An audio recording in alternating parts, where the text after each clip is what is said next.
Hello, gorgeous, and welcome back to The Princess and the Bee.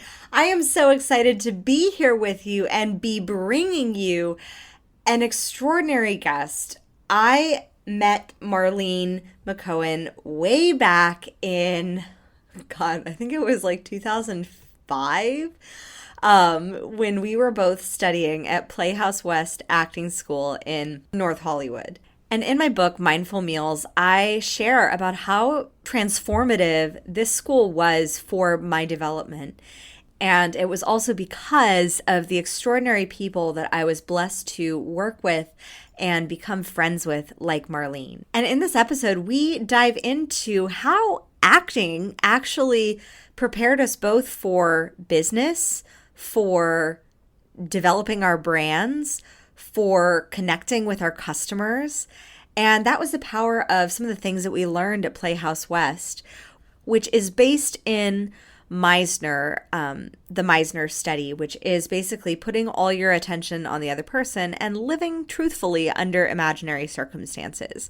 Now, I've done podcast episodes on this before about the key to manifestation and the yes and principle from improv comedy and all these principles of acting that really apply to growing a business.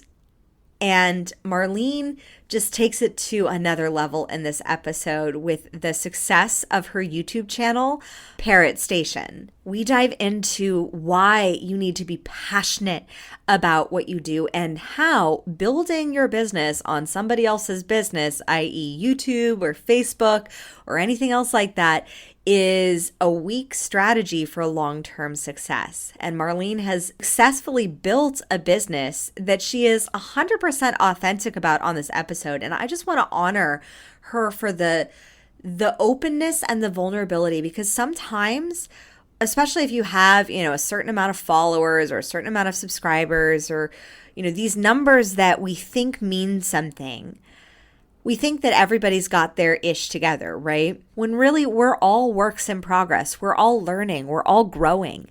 And it's the passion that if you have that underlying of passion that drives you, that Marlene definitely shares on in this episode, which is why I have no doubt she's been able to grow successfully her YouTube channel to 250,000 subscribers in just a few short years.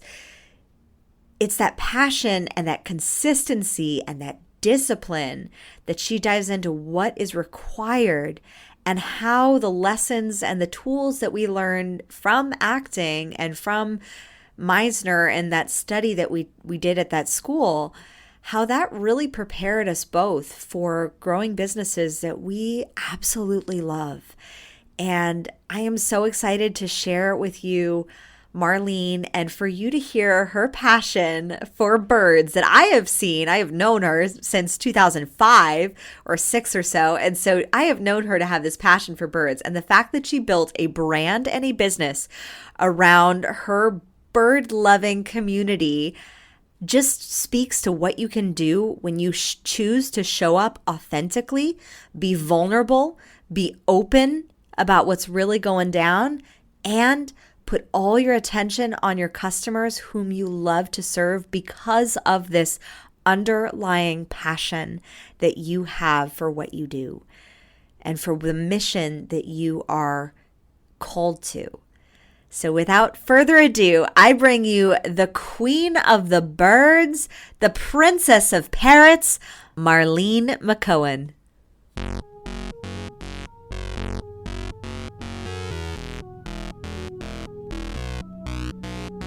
Welcome to the Princess and the Bee podcast, the place to be to build your empire as queen of your body, business, and life.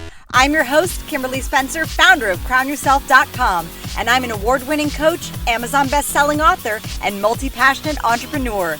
Each week, I give you the systems, strategies, and success stories to help you master your mindset, communicate with ease, and triple your productivity so you make the income and the impact you deserve. Imagine this podcast as your weekly spark of inspiration as you take it to the next level with all the bees of your life. Body, business, bank account, boys, and babies. Let's make it rain. Hello, and welcome back to The Princess and the Bee. I am so excited for you to be here with me because we have a very special bee for this week.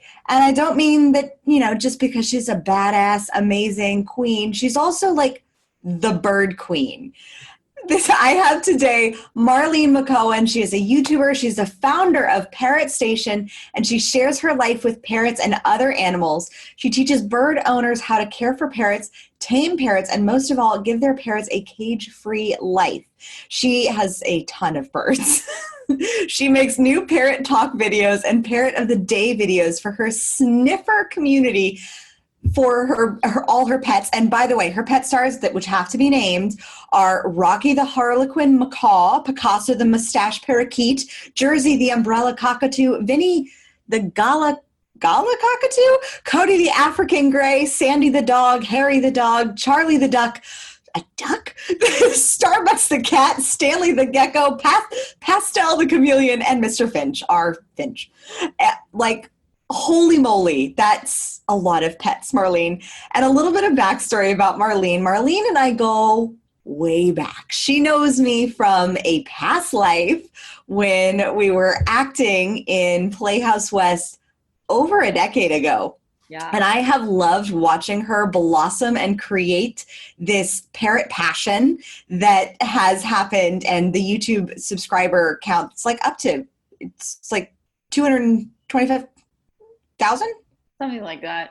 Something like that. Don't look. but building this beautiful brand around this passion, because I remember your passion for birds, and it's just multiplied and gone on steroids, basically. So what inspired you to get started with YouTube and to use this as a vessel for something that you really love? Well, to be truthful, it all started, I didn't really have the respect for YouTube in the beginning that I should have. I was, the serious actress.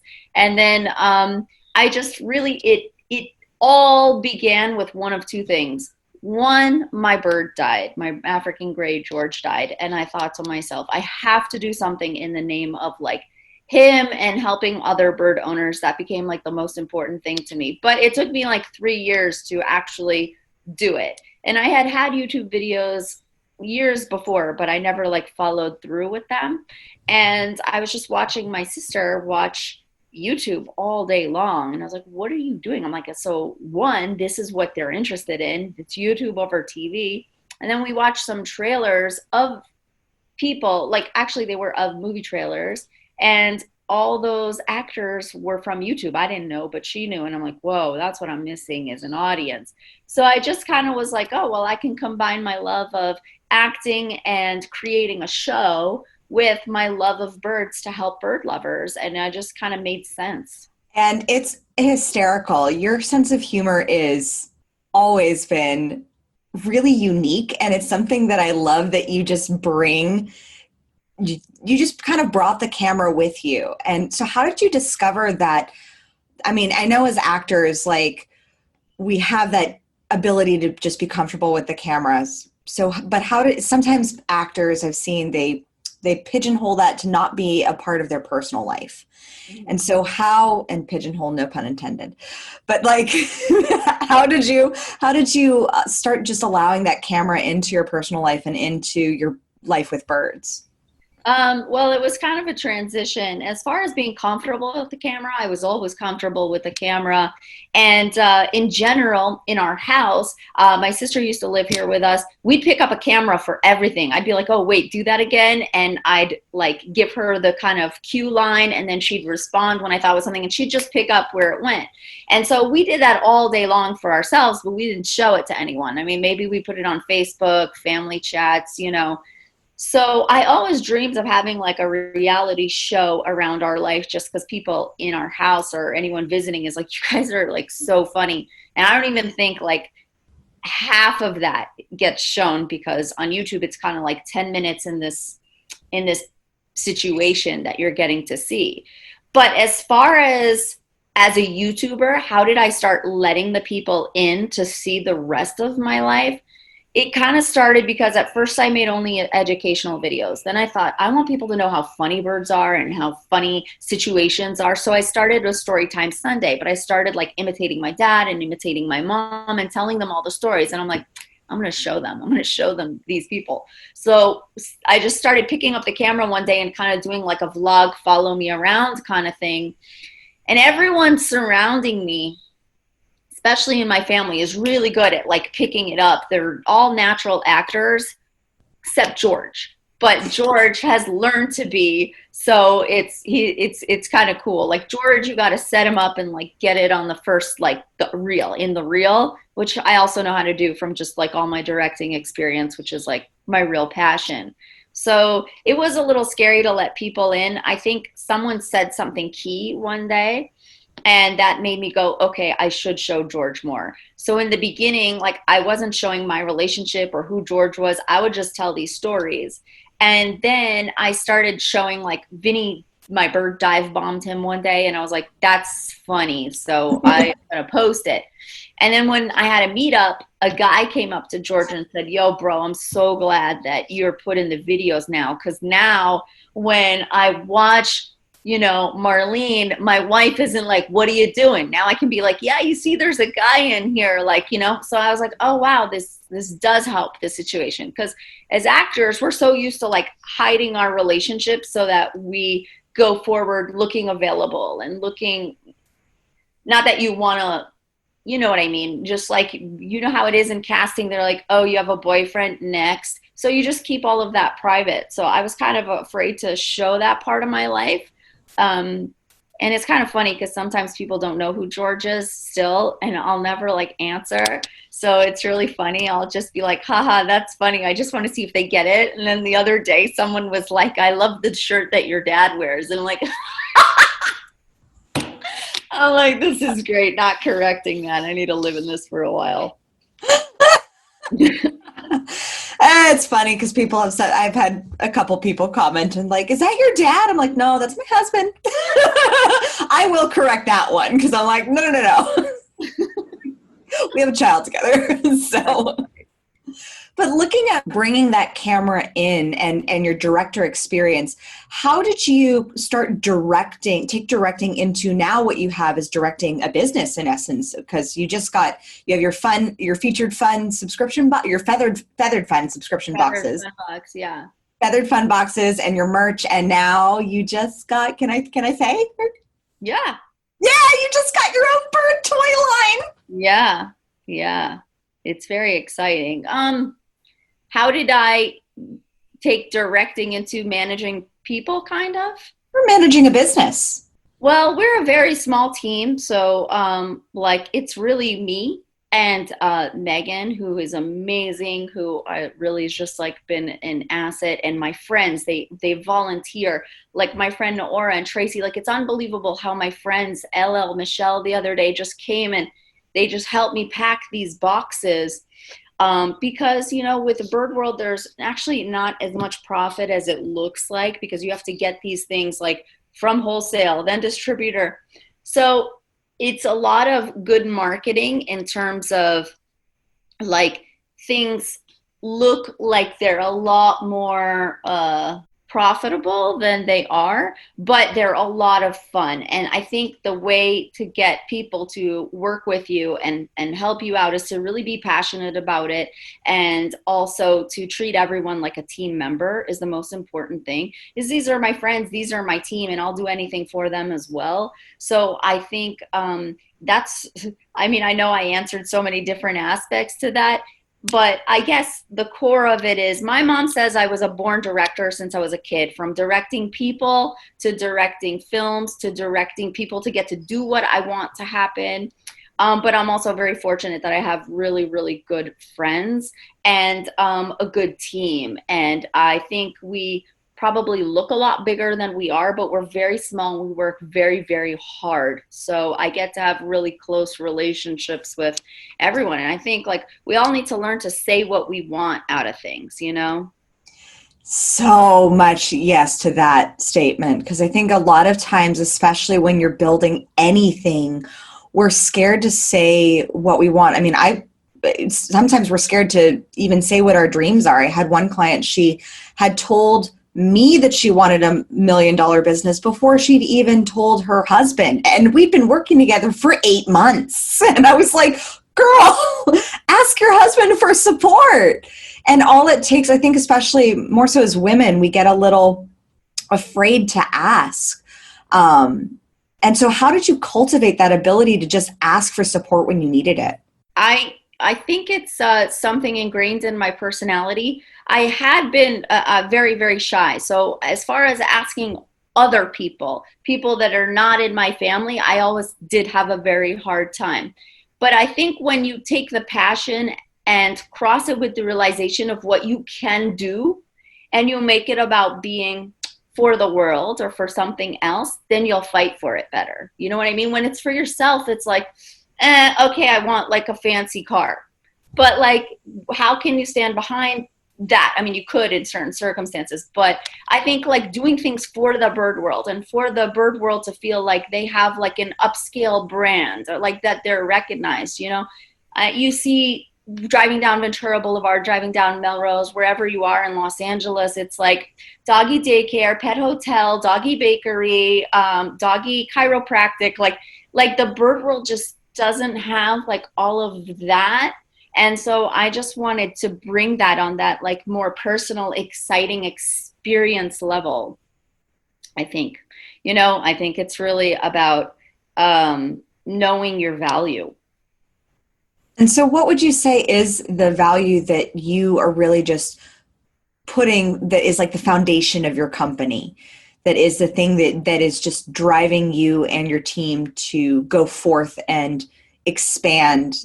If you were to put a label or a name to that value, what would you say that one is? Well, the core of why I made videos on YouTube was to hopefully influence people to take care of their birds better, to give them a cage-free life, like to include them, to show people how to include them, which is how it was easier for me to move into that reality-based situation.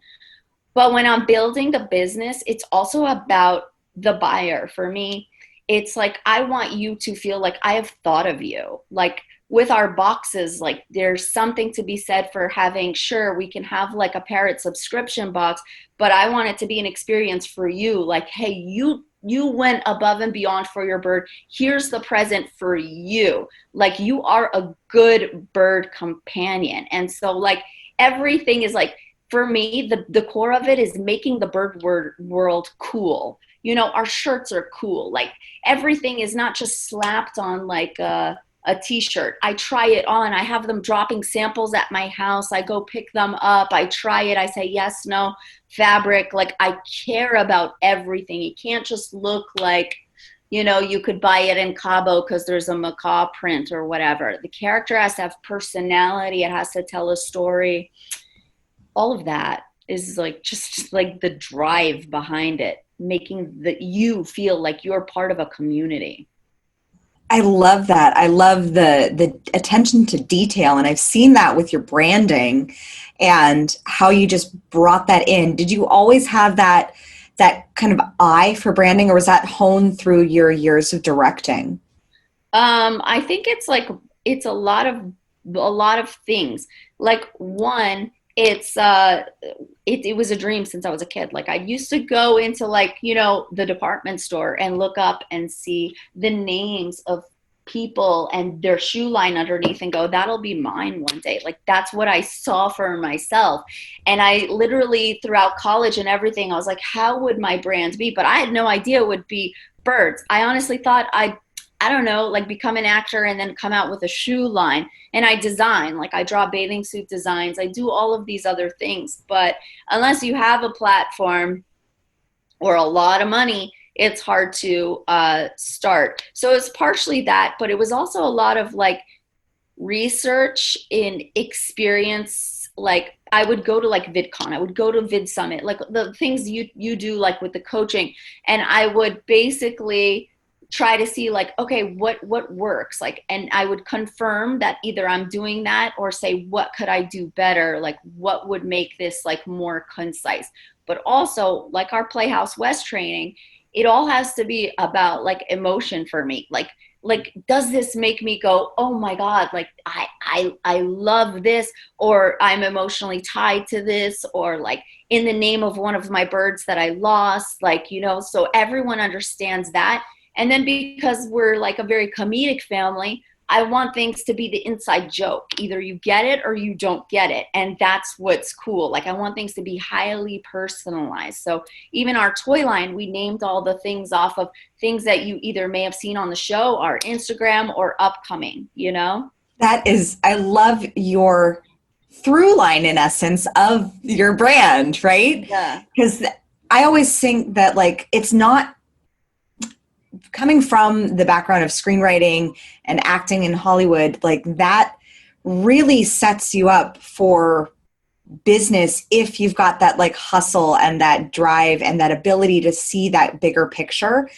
Because as the business owner, you're the director of the business. You're also the producer if you're funding it yourself. Like, so you are, and sometimes you're the lead performer. And so how did Hollywood and that experience prepare you for everything that you're doing now? Yeah, it's interesting because in some way it is the exact opposite of what I'm doing now.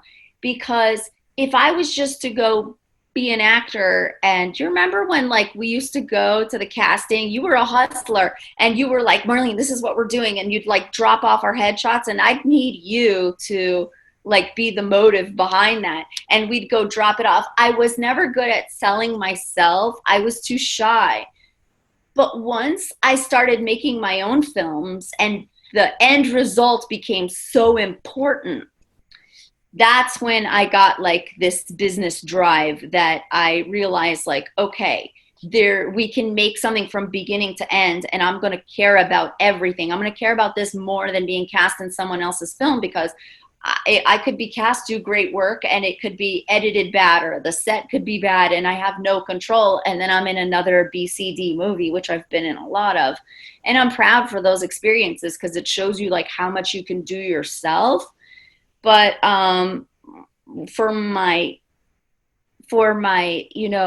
self-esteem, I guess in that way, acting and just waiting to be an actor didn't really give me anything, but creating a movie and doing that myself, that gave me a lot of power. And when I realized I could do that, I was like, okay, I could go off and do something else and do that any single time I wanted. But still, like, you have like, where is the audience? You can make something amazing, and where is the audience? So I'm just trying to, there will be like a peak at the end of all of this where it all connects and everyone will see. They just don't know it yet, but I know it. You know what I mean?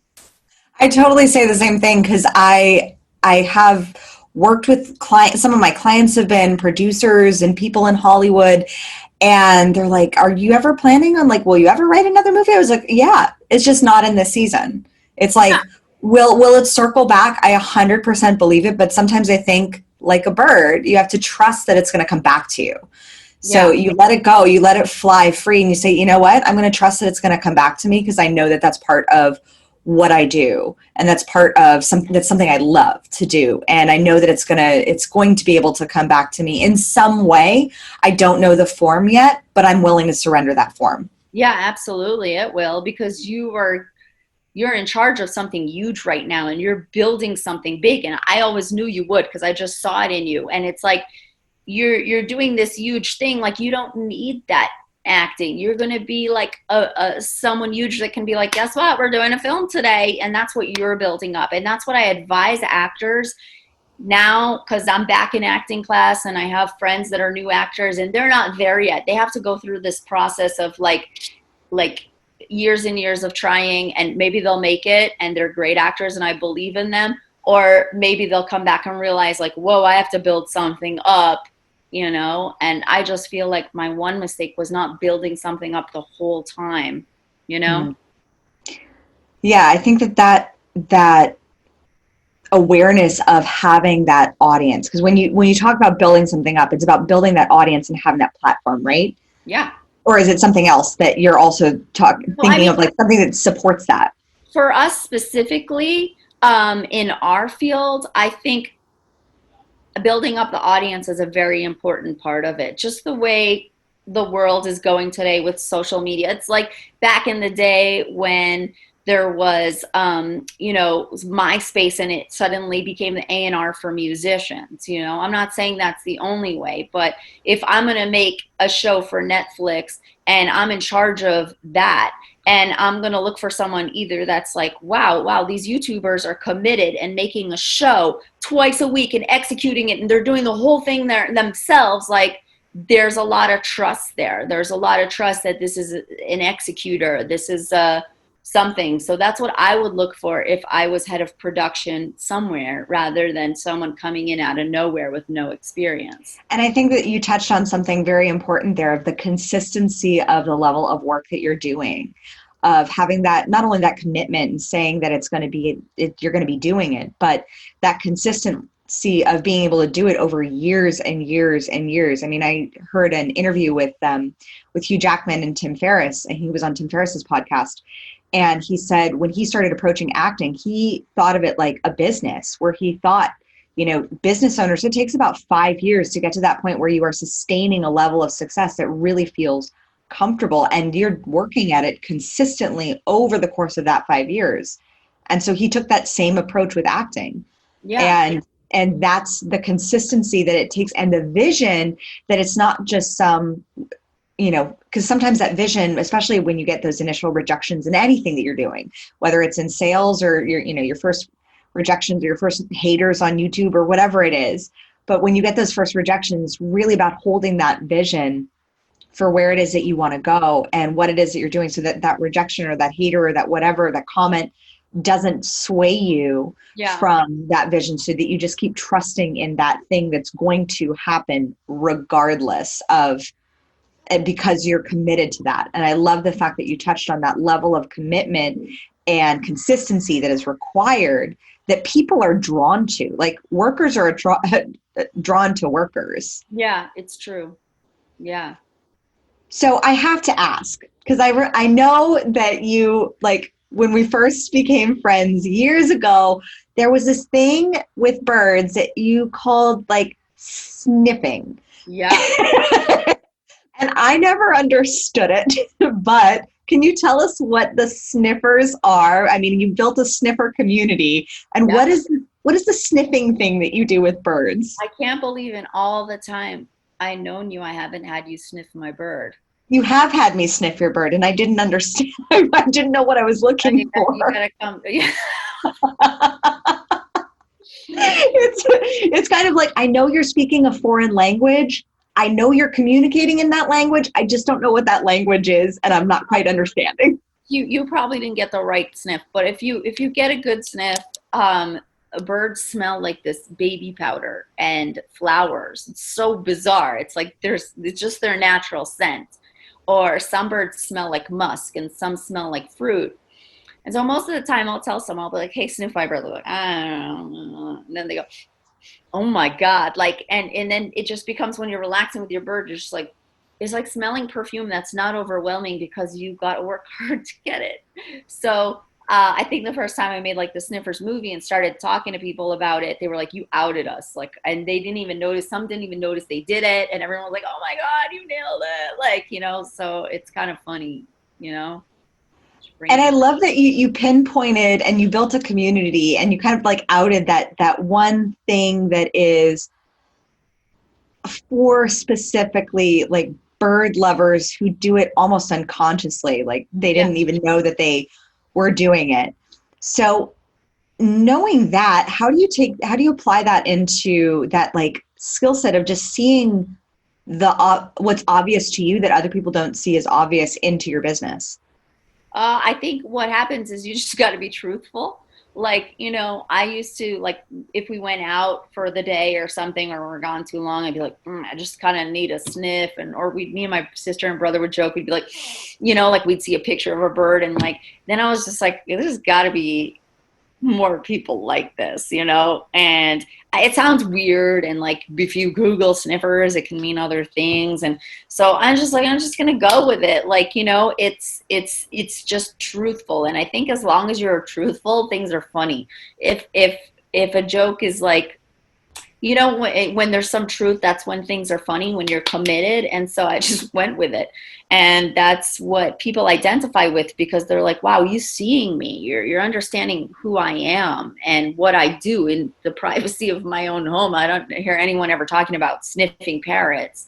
That, and the fact that if I think the reason people identify with it is because it shows that birds are my family, and I'm a true bird lover. Like, they're here, like they're with me, and I shower with them, and it's not just about like, hey, come from A to B, or do this trick, or let me use you for this and that. It's legit, like, the way they are in the house, that is the entertainment I'm providing. And that is what I want you to see, how I live with them, how I can have 10 of them across from my kitchen, all of them out, and it's not a disaster. Sometimes, of course, they're birds, they get into things, but I show it because people identify with it. If you're really playing and hanging with a bird, you're going to get a lot of that personality, Mm-hmm. And I love that with sniffing. Like I wonder if it smells like baby breath in a way, because like I do sniff my child.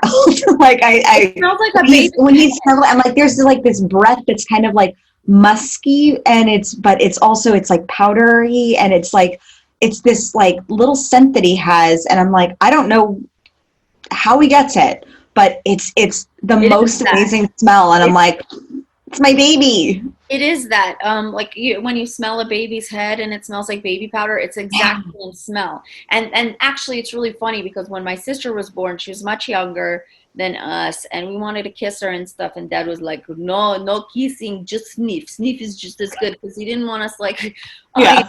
a sniffer, and like, and then like, I guess that probably activated something as well, or like, sniffing things you love.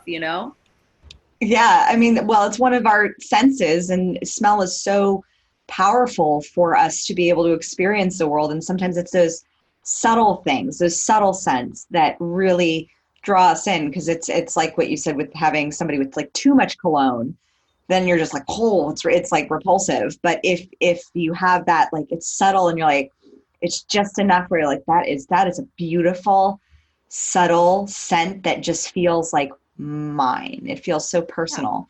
exactly. It's a delicacy too. It's like, Um, did I you? can relate to sniffing in a totally different way, Yeah, but like in smelling that like breath, or that scent of whatever it is, of like your baby's head or hmm, bird's head. I'll have to smell your birds the next time I'm in you got LA. you got to come sniff my parrot. I'll smell all the birds. Yeah, you'll like So how do you, because I know you have more than just birds. You have dogs, you have ducks, you have cats, you have geckos, you have chameleons. How do all of these animals live cohesively together? How do you train them? How do you allow them to all kind of live this cage-free life? I think it's just treating them like family. If the thing that people misunderstand about parrots, and the thing with me is, I grew up with them since I was 7 years old. This isn't something that I came on later and said, oh, let me learn how to train a bird. Like, I grew up living with them. And I think the thing is, when you have that sensibility to an animal, you just instinctively know more, and you know what they're going to do before they do it. You almost speak and feel their language. And so, with feeling and receiving, you can also transfer a feeling as well. And I think that's something different that I do with animals. And that's how immediately I sort of get them integrated to feel like family. And it comes so naturally to them, the animals in my house. And it's something that has been hard for me to put in words, but when I think about it, because it's not like I do some active training, like, here's the dog and it's literally like I'm communicating to the animal, like, we are family, they are family. Like, this is not, this is not, you just got to live harmoniously. And oddly enough, like, my dog, she loves to chase squirrels, but a bunch of birds could be around her outside. She won't chase any of them. Like, it's like, oh, birds are family. Like, have you ever seen a dog that doesn't chase birds? Ours. And like, it's just something that they understand. And I don't know how to communicate in which way I communicate it to them, but it's like if you have them out all the time and and part of the family, and it's hard to say this because too I don't want people to hear this and go, oh, I just leave them out. That's dangerous. It's just something that I have, and it's just something that a lot of people in my family have, and our dogs and cats are just not interested in the other animals. you know Yeah. It's like Caesar Milan. I heard that he can walk 40 dogs off leash. He just um that's he's just able to have that rapport with animals, with dogs specifically. But Well, it he sounds like you have. invited me down there, and I went and I sat with him, and I was on his show and stuff. And he had a llama come out, and we had our bird, and like he just has like that, like and the way he explains it is a respect for the animal, and not approaching too soon and being too nervous and too excitable. I think it all kind of goes hand in hand with what we do. And he's just they've got some animals there, and you wouldn't believe how they get along more than just dogs. It's really impressive. Do you aspire to have that many animals in your home? No, I didn't aspire to have this many animals in my home at all. And Do you think that it's possible though that you may double in the next 5 years? I you know what it is? It's I don't search out any of these animals Hmm. at all. Maybe my first bird, George, the African gray. Not he wasn't my first bird, but my first African gray George. After that, it all became like, they came to me. And the difference with birds and other animals is that most people don't have the skill set to understand birds. If I gave you a bird right now, as much as you love animals, if it bites you and attacks you, you might not have the skills to know what to do, and you'll be like, I gotta find someone that knows what this, and it'll get passed on and passed on because no one knows what to do with them. So I try to create like a community of people that like I know that maybe a bird could go to. But even with knowing as many people in the bird world as I do, all those people that have the same gift with the birds, they have too many because we're far and few in between. So we're taking on a lot more than normal people just because we understand what's going to happen to them if they go to the wrong place. A dog or a cat has a great chance of finding a decent home. You can talk to a lot of your friends. I can't talk to a lot of friends and be like, hey, do you feel like having a toddler on you all day long that's going to scream if you leave the house, that's going to scream if you're in a different room? And with all that being said, you haven't even heard my birds once because they're unbelievably well behaved. But, and they have a sense. They have a sense when we're filming. They have a sense when I'm sick. They're just like family oriented. But that's why I have so many. I operate pretty much like a rescue, you know? I love that. And so what is it that you would love for somebody to learn or know about how to care for their birds so they can be cage free? There's nothing you can learn in a minute. That's the hard thing. But the one thing that is important for people to know is that we're taking, like, you're in Australia right now, you see all of these wonderful cockatoos living a free life, and that's how they need to live. And we're taking these birds that should be flying around, and not only should they be flying around, they're super intelligent. They can communicate. Like, hey, my bird said to me, hey, it's time for a bird. Imagine that kind of processing where they can tell you colors and numbers. And so the most thing I would advise to people is if you turn around and you have a bird in your house that's been in a cage for 10 years because, oh, I don't want to take him out because I have a cat. I don't want to take him out because I have a dog. It's dangerous for the bird, or he doesn't want to come out because he bit me. It's all stuff you're telling yourself. So either you find somebody that's better to take care of that bird, or you do the responsible thing and do the work that you committed to when you got the bird. And you can do that by watching my videos. You could do that by watching other people's training videos. You can do that by just having experiences with your bird. I think that's the main thing. But birds can be very hard for people to figure out. They go through hormones, they go through all these different things, and then one day just bite you and you think it's for no reason. But if you're in tune with them, you'll like, I made this mistake. Mm. Like what type of mistake, if you can give an example? Some people are not as self-aware or hypersensitive, so like let's say the bird is here and it's like chilling. This is like the bird. And I'm like, oh my God, you're so good. And the bird is like kissing me or something. And then let's say I go, oh, I want to get, and that fast hand movement freaked them out and they bit. Like, and you don't know enough to go, oh, it was my approach or my hand movement or many different things, like sometimes you go to put a bird back in the cage and the bird doesn't want to go back and they're new to your family and they think they're going to be locked up forever and then they bite you and you're like, he bit me, he's staying in there. That's not it. You got to say the bird has bit me because he doesn't want to go back. Maybe he needs more time alone. Maybe he needs something exciting to look forward to when he gets into his cage. Maybe he would like some warm water, like you have to think like that. And it's a lot of attention on the other person, attention on the animal, like what we learned in Playhouse. And it's all focusing on not yourself. And also, people feel how intelligent birds are. So a bird can bite them after all this bonding, and then they take it personally. And then they're like, why did you bite me? And also they feel that because the bird can say, go away. Like we have a bird downstairs that we're babysitting, and the bird, when he doesn't want to see you anymore, he's like, go. And I mean, it's funny how they don't think enough of the bird to lock them up and ignore them, but they think enough to go, oh, that was rude. It's like hypocritical. It's kind of like having kids. Like, I mean, my son will tell me, like, go away, and I will know that he really just wants a hug. Yeah. Like, he'll say those words, but really he just actually needs a little nurturing. Like yesterday, he told me, he said, no, go away. And I said, do you just need a hug? And he went, yeah. And he just like curled into me. But it's about that awareness and that being in tune.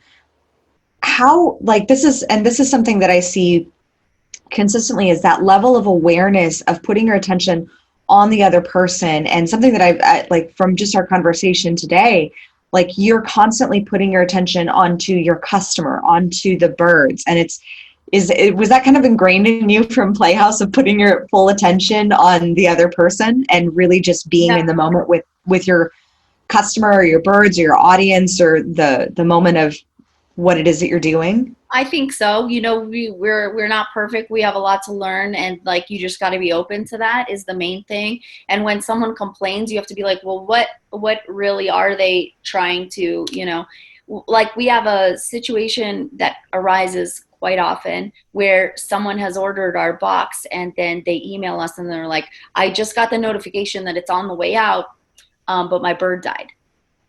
And so it's like we got to pull the box. And what we do is I'll write to them personally. I'll say, hey, would you like to donate the box in the name, because they've already prepaid, in the name of Parrots First. Then I go, send me a picture. I'll pull up the box. I'll ask them to send me a picture of their bird. We'll open the box up. We'll print their picture. We'll write on the back to like the rescue that it's going to, the name of the bird. This is their picture. And then we'll repackage it and change the label to go out to the rescue. And there's a lot of things we take a lot of time doing behind the scenes that people don't know. Like after a box comes out, a mom will email us, my daughter really wanted the anniversary box. Can you make it happen? And they don't know that I have to go order more pictures, more of different things. And I'll do it because like the mom wants to be the hero for the kid, So the most I can do, I will do. Or like then they see the new box and they're like, I want to change it. I'm like, okay, you know what? We'll take a little from this box and a little from that, and sometimes I wonder if we spend a lot of time doing that, but everything has to be personalized because they need to know that they're getting the experience. And, sometimes there's angry people that you just can't please. Or sometimes you'll be like, oh shit, someone on our team sent something that might not have been as seemingly as sensitive. And we just got to work to always be better. Whatever I can oversee, I try to, but, Megan, who works with me, she has a great sense of our personality and what we're trying to achieve. So that's important that you bring every single person you bring on has and understands that goal, I think. Mm-hmm. Completely agree of holding that collective vision to build beyond that, because otherwise if they feel like it's just a job or they're just, something like it doesn't have the level of intention or care, that it can have if it's somebody who really just is invested in what the mission is, and in you, and believes in that. And when Yeah. you can find that, that is the golden team, and it doesn't take many. That's the thing, is that a lot of people, especially a lot of business owners that I see, like, they think it takes like this huge gigantic team to be able to get anything off the ground. And people hear this thing of like team, and it could be one person, it could be one assistant, but that one assistant is so committed to the mission, is so committed to the vision, that they're just constantly going above and beyond, because they believe in you, they believe in what you're doing, they believe in what the vision is. And the most important thing, because I know you do like life coaching and stuff, the most important thing I'd want to convey on that note is that you have to believe in your team. And when they come to you with great ideas, you have to really think like, oh, that might be a great idea. You might have improved upon something. And don't have, if you don't make them feel valued and listen to their ideas and really take it in, you didn't choose the right team member, and you're not a good team leader. And so you have to trust in their vision and their ideas as well, because that's what makes people understand that they are a team. They have to have a say, and they have to be valued. If you don't do that, and you're very into yourself and how you want things to go, and you're not open, then it's never going to work for you. Mm-hmm. Yeah, and that's such a poignant point, specifically around building that team, so that you have that, so that it is a team effort instead of the one person show, and then like you just kind of delegating, and just Yeah. delegating for the sake of delegating, which doesn't actually bring people into being invested in the mission and the vision. Right. There has to be somewhere for them to go. You have to have a dream for your team as a whole. Mm-hmm. So what is your vision and your dream for your team and for Parrot Station, and where this venture is going? I want us to one day be, and there's a lot of parts of this that we still need to work on, and everything's always a work in progress, but I want us to one day be, this like brand that can sustain a rescue. Because a lot of times what happens is, like you said, are you going to double like all your birds? I don't know. I'm not trying to. But you get the bird rescues are very often people in their homes that have a section like kind of I do, with a bunch of cages and birds like out on stands, and that's the rescue. And what people don't understand is how independently owned all these rescues are. And then the rescue owners get older, they become 70, 80, whatever, they die, and there's no one to take birds. There was a bird rescue that had 800 birds with nowhere to go. You can't even rehome one to someone with experience. Imagine 800. So my whole goal in building a brand is literally to make Parrot Station the #1 place for people to shop and get Parrot product, so it can one day sustain a large rescue. So that You like, heard it here. Oh my goodness, I love that. I love that. I just got like this just like feeling in my stomach when you said that. I love it. Yeah, how else can you do it? Like, I don't know. Like, and we're so small and we're so tiny, and people don't necessarily know of our website, and our website we're still like working out all these kinks and improving it. And sometimes we don't have the time because we're so focused on the customer and the brand.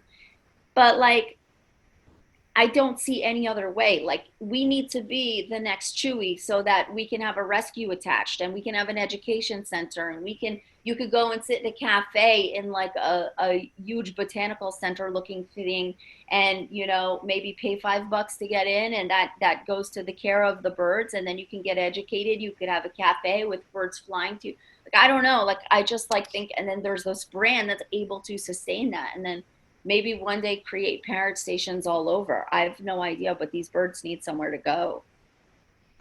I love that vision. I mean, right down the street from where we live now, there's a crazy cat cafe.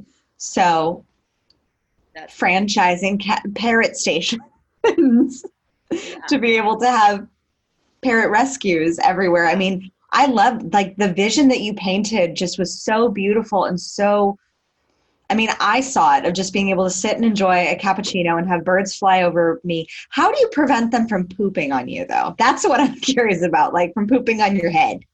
Oh, they don't. That has probably maybe happened once in my life. I don't even know. Maybe like I found it in my hair, but they I train them. I train them to be potty trained. They're not always perfect, but it's also about training yourself. It's like, oh, do you have to go potty? I know you do. I'm going to put you on the stands. But a lot of my birds will fly back and go potty, or they'll get off of you. They don't want to potty on you. If you're interacting with them all the time and you're like, no, no, no, I don't want to go potty here. Let's put you here. And if you do different things to get them trained to know that what to associate the word go potty with what to do, and also know that it's around the time. If it's not around the time, you can't force them. Then you'll be able to potty train them. My birds, they learn so quickly. I think it's also because you're so in tune with them as well. Yeah. It's like, just with having a child, like we're kind of like, I'll see Declan and I'll be like, do you need to go potty? Oh yeah, I do. Or like, I'll be like, I'm getting up to go. And we just went through the whole potty training phase, and now he's good to go and in his little underwear, and he gets himself set up, and then all he needs help is just like how to get on the toilet. But it's because of that rapport and because of being in tune and not having, I think there's an awareness that you have with your birds that is very similar to any parent who's very in tune with their child, where you kind of know before and you anticipate it before they even realize that they need it. And then suddenly, and the same is true with your customers. Like if you can anticipate what your customers need before they even know that they need it, then suddenly that just puts you on a whole other level, showing up and how you show up and how you deliver the things that you deliver and serve them with. Yeah, I agree. So I would love to move into some rapid fire to wrap this bad boy bird bash up. Bash is in party, not bash is in like doing mean things to birds, of course. So you ready, Marlene? So we dive in? Yeah. All right. Who is your favorite character in a book or a movie, and why? My cousin Vinny, and I love both of them. I love Joe Pesci, and I love Marissa Tomei. I could totally see you as like doing that part. Yeah. That's just a genius movie, in my opinion. Yeah, it was a great movie. What do you consider to be your kingdom? What do you mean by that? It's totally subjective. Kingdom? It's completely metaphorical if you want it to be. It can be anything. Well, there's this kingdom that I have in my head that lives, and it's Vinny and his character, my bird, and he lives in Boxtown, and like there's literally like an animation in my head of how these birds all interact and what world they live in and who lives in the opposing world, kind of like the Smurfs. They live in there just like that, and when I'm with them, I imagine myself walking in and I hear all their voices go, oh, there's that one again. Oh my God, she's got a new bird. And then the other one go, she does. Like, what's going to happen? And then the other one's like, I've seen this before. If the bird goes in that room, we're dead. If the bird comes in here, temporary. Like, I just imagine all their voices, like when I walk down, being them, like in analyzing me. Do you know what I mean? Yeah. That's this kingdom I live in. I hang just all day. It's kind of like in Frozen because I've watched that movie a lot because it's Declan's favorite movie is Frozen 1 and Frozen 2 now. And it's like the Kristoff and the reindeer where he's like, you just read what they say and then you just say it out loud. Yeah. That's exactly. And you hear what they say and you read their faces and then you just say it. Yeah, it's like that. I did, before we dive into any more rapid fire, I did remember one more question that I wanted to ask you about how you grew your audience. What was the strategy that you implemented into growing your YouTube audience to now, I think around 250,000? You just gotta have fun, and you gotta not be insecure and really care about them more than you care about yourself or how you look. It's got to be about telling the story. And I had a friend that I thought she was brilliant on YouTube, and I was trying to help her, and she was funny and all this, but she was on my face, my this, and I'm like, listen, I know what it's like to be like that, but if it tells the story and I look like hell, I gotta go with that. And I think you just gotta not be afraid to be you. And also, I felt like they were my friends. I started feeling like I know who I'm talking to. So like in the beginning, I didn't. I'm just talking to a camera, and I'm like, hey guys, and it felt weird. And then people started communicating, hey Marlene, can you do this? Or hey, and you learn about their bird. And then I was like, go on Parrot Station so I could see your birds, and then I'd see their birds, and suddenly I know who I'm talking to. And when I know who I'm talking to, I'm like, you know what I didn't do? I didn't tell you this. And then I'm like, oh, you know what? I got to show you this. And then it just grew from there. So it's more of a collaborative effort with your audience where you're building the channel with your audience and kind of that back and forth. Yeah, you have to be in tune with them. But that's not to say that I don't try new things. Like we had like our game show. Every time you try something new, it'll get the least amount of views, but you got to like, if you like it, that's got to be the most important thing. Not to say if everyone hates it and thinks it's the worst thing, that it still is the most important thing. It's just like, if you believe in something, you'll be like, no, they'll see what I'm trying to do, Just trying to Mhm. give them different things. We have new things that are going to come out that no one knows about. And I'm hoping that, they catch on. But in the end of the day, it's really just about them getting all the right info. So. And you're getting that info from your customers, not from like going down the research rabbit hole, like Googling, what is it that people want with their birds? Or is Yeah. it kind of a combination of both? No, it's mostly like, oh, you know what, I haven't told you yet? I haven't told you this, you know? And then also what you haven't, remembering that not everyone's been watching you from the beginning. So you might need to Mhm. retell things, or stuff becomes old and then you got to revamp it, put it out there again. And, it's hard because you think you're like, oh, they know who Vinny is, da da da. And then you get used to your audience and you create for them, but you got to sometimes try to create for the new people coming on.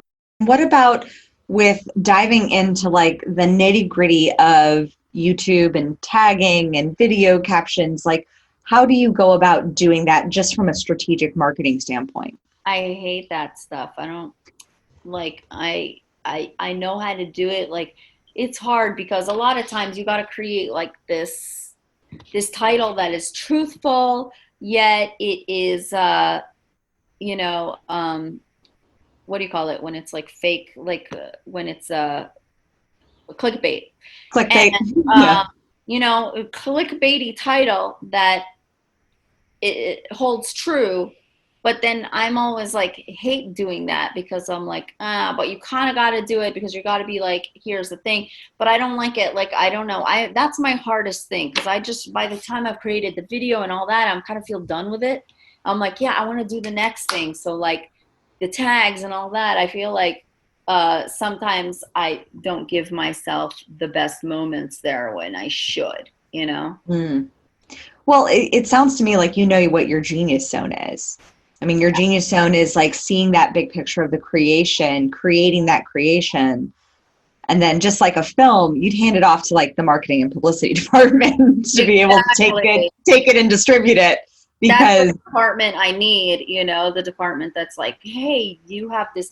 You ever watch a YouTube video and it's entertaining, but like the title refers to one thing in the middle that's very, very small. So I don't do that. But when you do that, that kind of like works. But I don't know. Like, it's not to say I wouldn't. It's that I don't even get it's like, that's where my skills end, you know? or that's where like your genius zone is. I mean, and that's the thing that I've seen is so often with entrepreneurs when they are operating 80 to 90% in their genius zone, doing the things that really make them successful, and they delegate the other things that they're like, tagging, I have no idea. Like spreadsheets, that's what I delegate to my team because I'm like, and processes. I'm like, I can set up a process, but repeating that process and doing that process on a daily basis, that ain't my jam. Like, I'm the creative type. So knowing that where your genius zone is, so that other people whose genius zone maybe is that distribution, or is that, program management, or is that customer service, or is that, financial management, or whatever department it needs. But like, they are allowed to operate in their zone of genius, just like you operate in your zone of genius. And then you have a collective genius, rather than just like you trying to do everything and trying to be exceptional at everything, or trying to be exceptional at things that you can do and you're good at, but it's not really that thing where you thrive. And for you, like, your videos and how you direct and seeing that picture and creating that product is your jam. Yeah, it's hard because, the title and thumbnails and all that are the part that then everyone gets to see the jam. And it's kind of like I'm like, I did the what I love to do. And I would love for you guys to see how great this video is. But if you don't, yeah. And I think that circles back to the passion. Yeah. It's like that charisma you can't fake charisma. Yeah. And that charisma that you have and that you exhibit, and the passion that you have for your birds, like, that is marketing in and of itself. Yeah. Yeah. So back to rapid fire. Back to rapid fire. What woman would you want to trade places with just for a day? I always liked Oprah. I think Oprah was just the way she focused on the other person, the way she was prepared, the way she had read everyone's book that she had interviewed, and like, I just thought she was a great interviewer, and a great person that really just focused on that other person, and without being showy or judgmental. And I haven't seen every single thing, but I loved watching Oprah. If you were to have your I loved Oprah. I never actually watched the show. I watched her later stuff. I watched like Super Soul Sunday and those later evolutions of Oprah. But then going back, I've watched some of her old stuff just on YouTube. Yeah. And seeing that and how she just interacts and has that level of engagement and insight, I get it. It's kind of like with Meryl Streep acting. Yeah. I never really understood Meryl Streep. Like, back when I was a teenager, I was like, I don't get what the big deal is about Meryl Streep. And now I'm like, oh, I know. Like, I see the big deal about Meryl Streep. It's like how amazing she is, how intricate she is, how diverse her range is. Like, that's something that you have to see. But unless you're in it, unless you're in tune with it, then a lot of times you're like, I don't know what the big deal is. And I've heard that with like, people who, because a lot of times I do get that answer a lot with like, that it's Oprah, and seeing it and knowing it and watching her stuff. And then you're like, okay, now I get it. Now it's like this intuitive thing where it's like, okay, now I understand why Oprah is who she is and how big she's built her business and how she's just so in tune. So yeah, I totally get Oprah. Plus she's super diverse, and she did The Color Purple, and like, she's an actress as well. I mean, unbelievable. I could see you as the Parrot station Oprah. Yeah. So if you were to have your success at twice the speed, what would you have done differently? If I would have had it, or if I could have had it? If you could have had it, would have had it. If you would go back in time and take one or two lessons or learnings or apply two different strategies, what would you have done differently in the beginning of growing your YouTube channel and your business that you wish you knew now, or that you wish you had known back then, that you know now that you wish you would have had? I think the main thing I always regret is not continuing YouTube when I first started it. I think that was a big thing. Like, in 07 or 08, I was on YouTube making videos, and then I just didn't anymore. And I didn't make them with any goal, except I felt I had something to say. So I really wish I would have done that and seen the value in it, because I didn't. And So that is the first thing. And I think the next thing is when I actually did pick it up again, actually taking it serious. Like, I didn't have any goals to be a YouTuber. I just had the goal of helping people with birds. Like, that was it. I didn't see anything about a business. What people don't tell you about YouTube is you have to create a business, because if you don't, it's not sustainable. How can I commit to making you guys content and giving you all of this for free, which I'm happy to do, but then not work another job because it takes all of my time? And so you get to a point where you're like, if I want to keep doing this, I have to do something to make money. Otherwise, I can't keep doing it. And then it's really hard because the viewers will resent you for advertising to them, but like they'll go watch like Pretty Little Liars or whatever, and there's ads, and no one is resentful of that. But YouTubers are like a one-man band, like paying people to edit or paying people to, and create for you, asking nothing in return. So you have to create a business literally to keep giving. Does that make sense? And that's the thing people don't understand about YouTube. And I just wish people understood it. I think they understand more, but it's like, if no one knows that you're selling stuff, and, maybe I make what someone is earning at McDonald's pushing out YouTube videos only, then how and why would I want to keep doing this? Well, you have to have a drive and you have to have a passion for your goal. But after a while, it's not sustainable. So that's the main thing with YouTube. I completely agree. I had a client who was an aspiring YouTuber a couple years ago, and I said the worst mistake you could make would be building your business on somebody else's platform, because YouTube could change the rules as to monetization, because her whole business model was based on when she would be able to monetize using YouTube ads. And I said, you're building it on somebody else's platform, and the ads that you'll be making is like pittance compared to what you could be making in your business, as far as like if you were selling your own products or services. And when she flipped that script so that she was able to see, oh my gosh, I actually need to build a business around YouTube. It's not just about how many subscribers I have or how many monetizing the channel. It's about building the business to be able to support. And it's like my mentor, Brendan Bouchard, says, he says, you have to make the money in order to support the mission.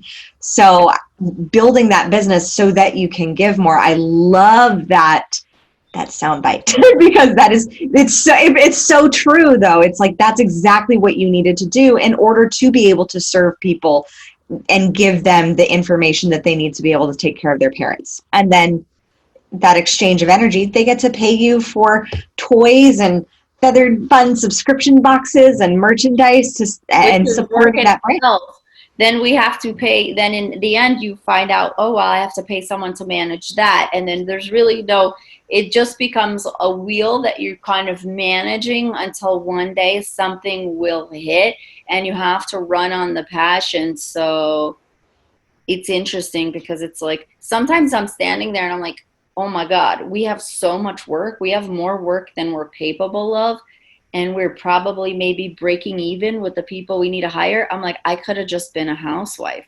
And like, it hits me, and that's hard work in itself. Like, I know how hard that is because, and I'm like, so it's like, but then I wouldn't have the pressure, of everything else, like in as far as the world knowing, so you have to really think like when you're watching a YouTuber, what they're giving up to just bring content to you. Imagine if George was like, okay, come on, you're not making money, like get off YouTube, go do something, or or people's parents. So that's why I literally, people don't even make that much money off YouTube ads, but I always watch YouTubers ads because I'm just like, I know like how hard it is, Mm-hmm.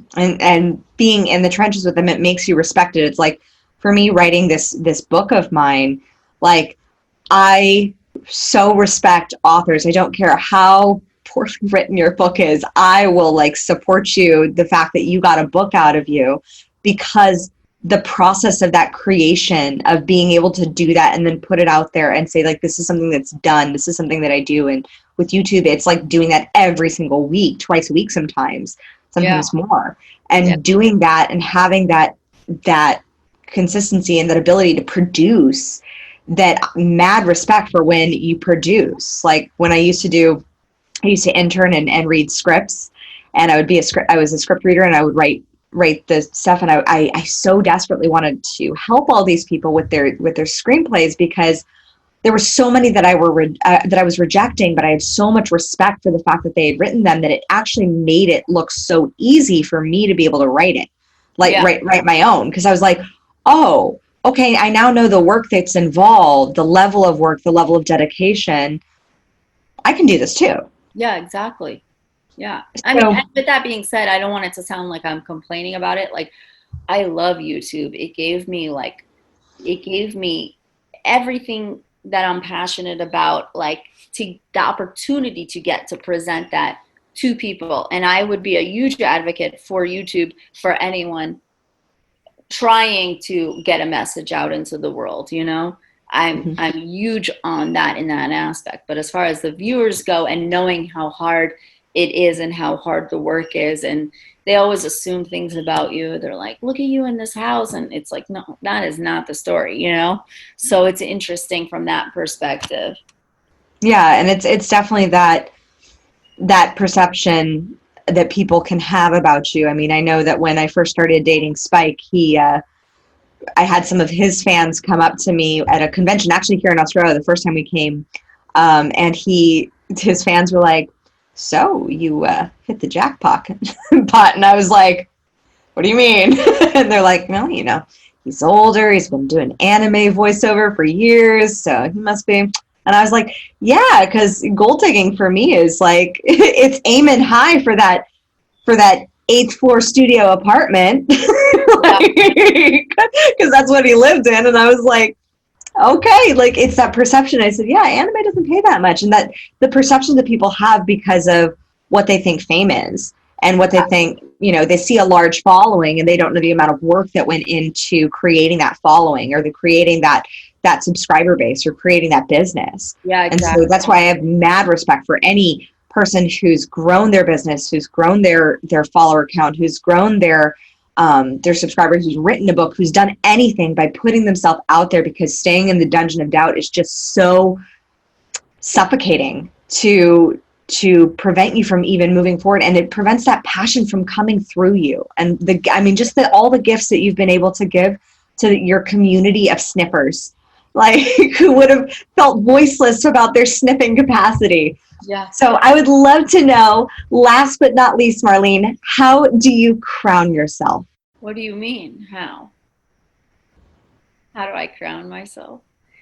I don't think there's time to actually crown myself, honestly. So I think about that. I like have this patio I want to decorate. I want to sit out there in my dreams. When I moved into this house, I'm like, one day I'll sit outside and have a cup of tea, but it's just impossible.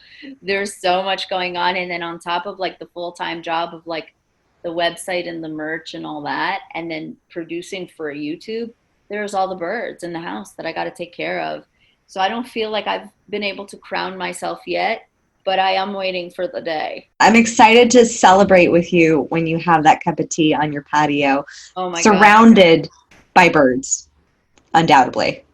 Yeah, I think that's why I don't get that cup of tea on the patio, because I always like, okay, well, we'll have tea together down here. You Because know? you just have, I love how you just have such a heart for animals. You always have.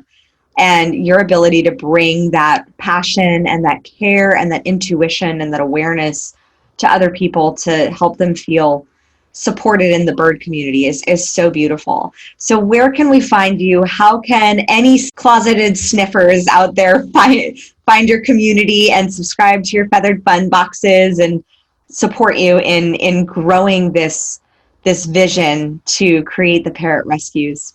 Well, you can definitely find me on YouTube, Marlene McCohen. Just type in my name, and definitely take time to subscribe, because it really means a lot to me when you guys subscribe. It kind of like, numbers don't mean anything, but the amount of people that love birds, that's what it tells me. And it also is a direct reflection of like the work that I put into it. So I do love that.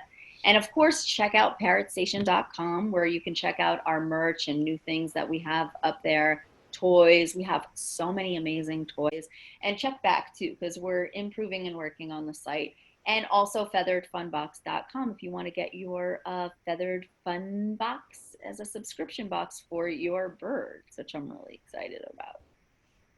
Amazing, Marlene. It has been so good seeing you again. Yes, I miss you so much. You need to, I just need to come down there. You just need to come down to Australia and experience all the funky birds and all the macaws and all the sounds here in the morning are magical. And I'm not a bird person, but it's magical being in this, like hearing them. Like I love hearing them and all the different sounds that they make. It's so amazing in the morning when you just crack the windows open. Come back, because that's the way they should be. You know, I see people like in Australia and then birds come to their balcony and like, I'm just like, see, that's the way it should be. Those should be my birds, like where they get to be here and then go off and fly and not be stuck in a house, you know? Yep. And then they get to wander in the restaurants here. They have no problem with the birds like walking in and coming into the restaurant, so long as they're not attacking the food. They're just, you're kind of like, you would love it here. I would. You would love it here. That's my dream. All right, as always, my fellow princesses of ears, own your throne, mind your business, because your reign is now. Thank you so much for tuning in today. If what you heard resonated with you, be sure to subscribe and share your breakthroughs and ahas with me by leaving a review on iTunes so I can keep the magic flowing your way. And if you aren't already following us on social media, come experience the extra inspiration and queenly convos on Instagram at Crown Yourself Now, or visit our website at crownyourself.com. I am so excited to connect with you in the next episode. And in the meantime, go out there and create a body, business, and life that rules.